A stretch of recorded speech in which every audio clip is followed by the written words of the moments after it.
con la verdad. En el devocional pasado comprendimos que más hermanos de Filipos estaban animados en la gran labor de hablar de la palabra de Dios sin temor, gracias a las prisiones del apóstol Pablo, según el versículo 14. Y la Biblia nos enseña que predicar de Jesús es tarea de cada cristiano, Mateo 28, 18 al 20, Hechos 1, 8, 1 Pedro 2, 9, por nombrar algunos de los tantos pasajes. Esta es una orden de inexcusable cumplimiento para todo nacido de nuevo. Cuánta desgracia traen sobre sí aquellos que predican pero no practican, como dice Romanos 2, 21 al 23. Pero, ¿cuál será el castigo para aquellos que ni de obra ni de palabra anuncian a Cristo y aún así osan llamarse cristianos? Qué gran gozo para el apóstol saber que la mayoría de sus hermanos en la fe estaban predicando sin temor y cumpliendo así un gran propósito de todo hijo de Dios. Conocida como debatida es la frase: el fin justifica los medios. Entendamos en este caso fin como predicar de Cristo y los medios como ciertos casos particulares relacionados con las motivaciones que presentan estos versículos donde centraremos nuestra atención. Analicemos pues en primer lugar el fin para luego considerar los medios. Filipenses 1, 14 al 18 dice: algunos a la verdad predican a Cristo por envidia y rivalidad, pero otros lo hacen de buena voluntad. Los unos anuncian a Cristo por rivalidad, no sinceramente, pensando añadir aflicción a mis prisiones, pero los otros por amor, sabiendo que estoy puesto para defensa del Evangelio. ¿Qué pues? No obstante, de todas maneras, o por pretexto o por verdad, Cristo es anunciado, y en esto me gozo y me gozaré siempre. Valga la crítica por redundar una vez más diciendo que Pablo se gozaba en que Cristo sea predicado. Pero, ¿cuál es el mensaje que al ser predicado causaba gozo al apóstol? ¿Qué significa predicar de Cristo?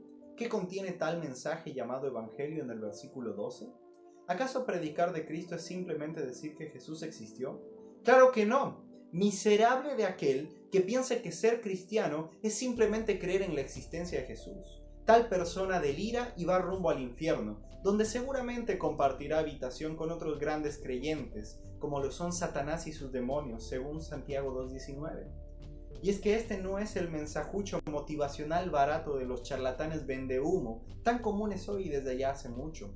Este es el mensaje, y no es mío, es el mensaje de Dios para la humanidad. Es el mensaje que trajo gozo al corazón de Pablo y sin duda alegra el corazón de Dios. Las hojas de la santa palabra de Dios están envueltas en este gran mensaje, el Evangelio. De manera que Pablo en su carta a Tito, en el 2 capítulo, versículo 11 al 14, le dice: la gracia de Dios se ha manifestado para salvación a toda la humanidad.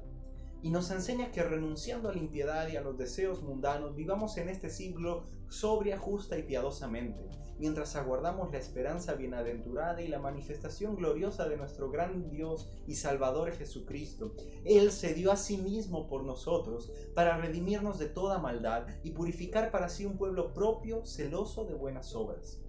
Este es el mensaje: que la gracia de Dios, su regalo no merecido, ha venido a todos los hombres por medio de nuestro Dios y Salvador Jesús, quien se entregó, quien dio su vida, dio su sangre, dejó su gloria para redimir y purificarnos de nuestros pecados. Esta es la salvación, este es el Evangelio, esta es la buena noticia, que para los pecadores hay redención, que hay perdón. Por eso arrepiéntete, corre a Jesús y haz de Cristo el Dios de tu vida, que Él gobierne tus días. Cree que Él es tu Salvador, que siendo Dios vino a este mundo para morir en una cruz y que resucitó al tercer día para el perdón de tus pecados. Y es que si hasta ahora pensabas que ser cristiano es creer solamente en la existencia de Cristo, lo siento, de verdad que lamento tener que decirte que estás yendo rumbo al infierno. Pero eso puede cambiar ahora. Pon tu fe en Cristo como Señor y Salvador, arrepiéntete de tus pecados y conviértete en un verdadero cristiano, renunciando a la impiedad y a los deseos mundanos, viviendo en este siglo sobria, justa y piadosamente. Este era el mensaje que todo hijo de Dios debe creer, practicar y predicar.